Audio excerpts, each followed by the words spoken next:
Hey, it's Tim. And it's Amy from GoWithLess. We are filming our video here at the new LaGuardia Southwest Terminal. LaGuardia Airport in New York used to be the worst airport I've ever been in for like my entire life. And it's fabulous now. It's incredible. So this is a completely different experience than the last time we were here. So happy to see the change. Yeah, we're here for a dog sit in the East Village of Manhattan. So we're going to come to you today about our YouTuber vlogger life. Is YouTube a job? We're going to talk about that today. We come out with a new video every Wednesday. If you haven't already subscribed, please subscribe below and be sure and hit the thumbs up. And with that, let's get started.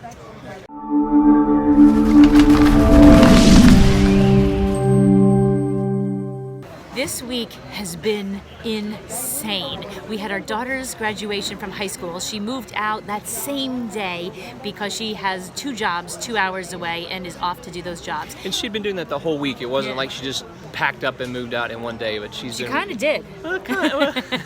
We've been asking her to do it for about 3 weeks, so I think she did do most of it yesterday. But it was fast and furious. We had a big, giant snowstorm on May 21st, and we got rid of a lot of our stuff. In our video last week, you saw my KitchenAid mixer behind us over the kitchen table. That was sold. We sold almost $1,000 worth of stuff, and we went crazy. So when we had the motivation to get rid of stuff, we got rid of stuff, a lot of stuff. We had some momentum, and so with that momentum, we were very, very busy this week doing things other than YouTube. So we thought we'd talk today about, is YouTube a job? Because we have this commitment every Wednesday we deliver a video. So what do you think? Yeah, well, I was putting together our Merida video and our Paris video, and here's the thing, a travel video is a lot of editing. Editing is brutal. So I have 449 clips or photos from our Paris trip, and to get all those into one cohesive 10-minute video, you can't even imagine how much work that is unless you're a travel vlogger. So we didn't have time to do that.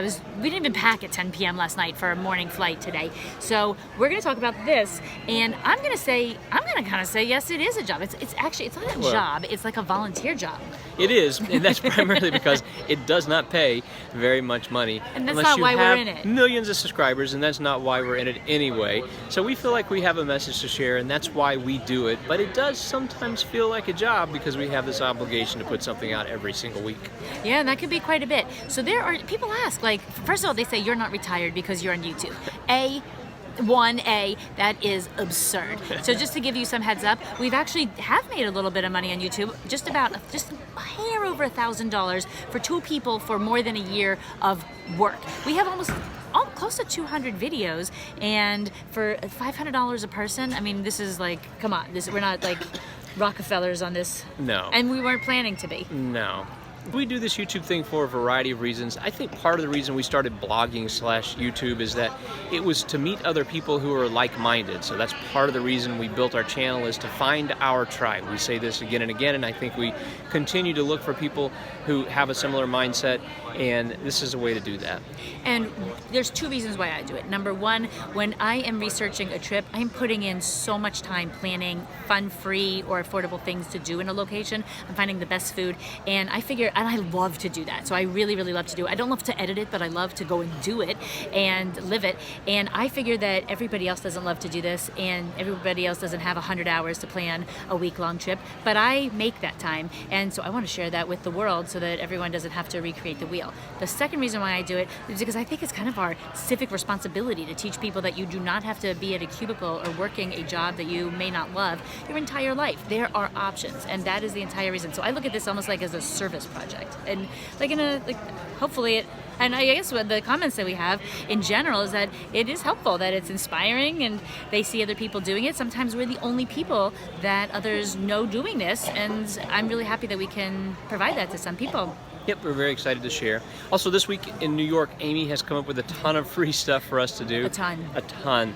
And so we're excited to share all that stuff with you once we're done with the week. Yeah, so look for a New York video coming up. Our New York video is going to be about fun, free things to do in New York City because I found so much good stuff. I'm from here, so we're not leaving the 5 boroughs. We do have a dog that we're watching, so that means we're not going to stray too far from home, but there's a lot to do in the 5 boroughs, and we're going to show that to you at some point. So please make sure to give us a thumbs up, subscribe over there in the corner, and the comment we'd like today is, what's your experience with New York City? Is this a place that you have no interest in, that you love and keep returning to, that you want to go and it's on your bucket list? What is it that you want to do here? So please share anything you want to share, but certainly share about New York City, because that's what it's about for us the next week and a half. It is. Thanks so much for watching. We will see you next Wednesday.